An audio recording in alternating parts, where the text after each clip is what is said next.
sou Luciano Pezzi, pesquisador do Instituto Nacional de Pesquisas Espaciais, e há algum tempo venho desenvolvendo pesquisas na Antártica, na área de interação oceano-atmosfera e estudos climáticos. Ultimamente tenho trabalhado dentro do projeto Atmos. O projeto Atmos ele tem 3 grandes subprojetos dentro dele.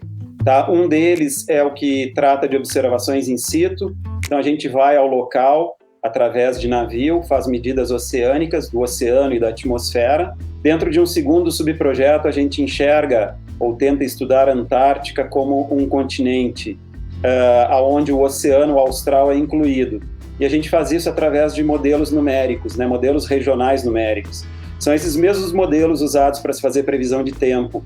Num terceiro subprojeto, a gente tenta estudar e investigar as teleconexões, que são as ligações das altas latitudes, ou seja, do continente antártico, com o planeta. Porém, o nosso foco não é o planeta como um todo, e sim a América do Sul.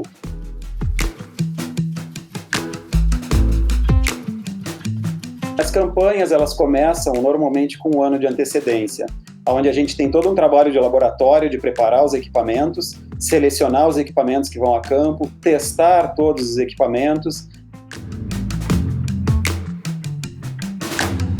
A gente mapeia, através da imagem de satélite, a temperatura da superfície do mar e, através de características específicas, por exemplo, vórtices dinâmicos, né, que ocorrem dentro do oceano, a gente determina a rota ao qual o navio precisa seguir para que a gente possa fazer esse tipo de amostragem.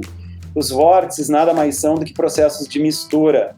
Assim como na atmosfera ocorrem aqueles ciclones, né, que causam mau tempo, ventos intensos, né, na atmosfera e na superfície, eles também são conhecidos e são caracterizados como mecanismos de mistura. Por que eles existem? Porque eles querem tentar equalizar as características que estão do lado frio com as do lado quente. Então, nessa interface, eles se formam e eles servem como agente de mistura. Eles vão misturando as águas, no caso dos vórtices oceânicos, à medida que eles vão viajando dentro do oceano. E a cada ano, a confluência Brasil-Malvinas, que é o encontro da corrente do Brasil com a corrente das Malvinas, ela pode oscilar meridionalmente, ou seja, norte-sul. Então, ela é um lugar extremamente dinâmico e ele varia de ano para ano e de estação para estação. Tá? Então, sim, é uma região tremendamente dinâmica.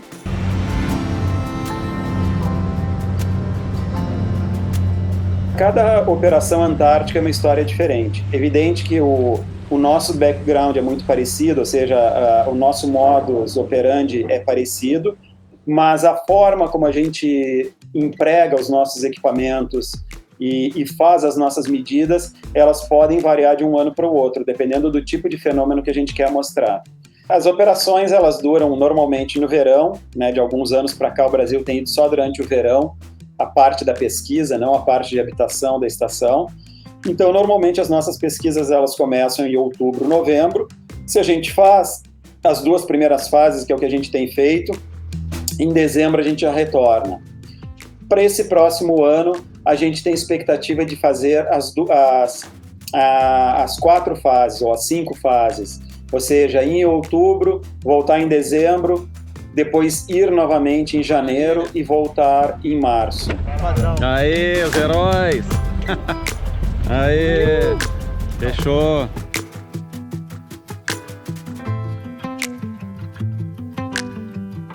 A nossa pesquisa, como ela é uma pesquisa da área física, a gente monta alguns instrumentos, né, a bordo do navio, por exemplo, uma estação meteorológica, e aí ela faz medidas de parâmetros como temperatura, como velocidade e direção do vento.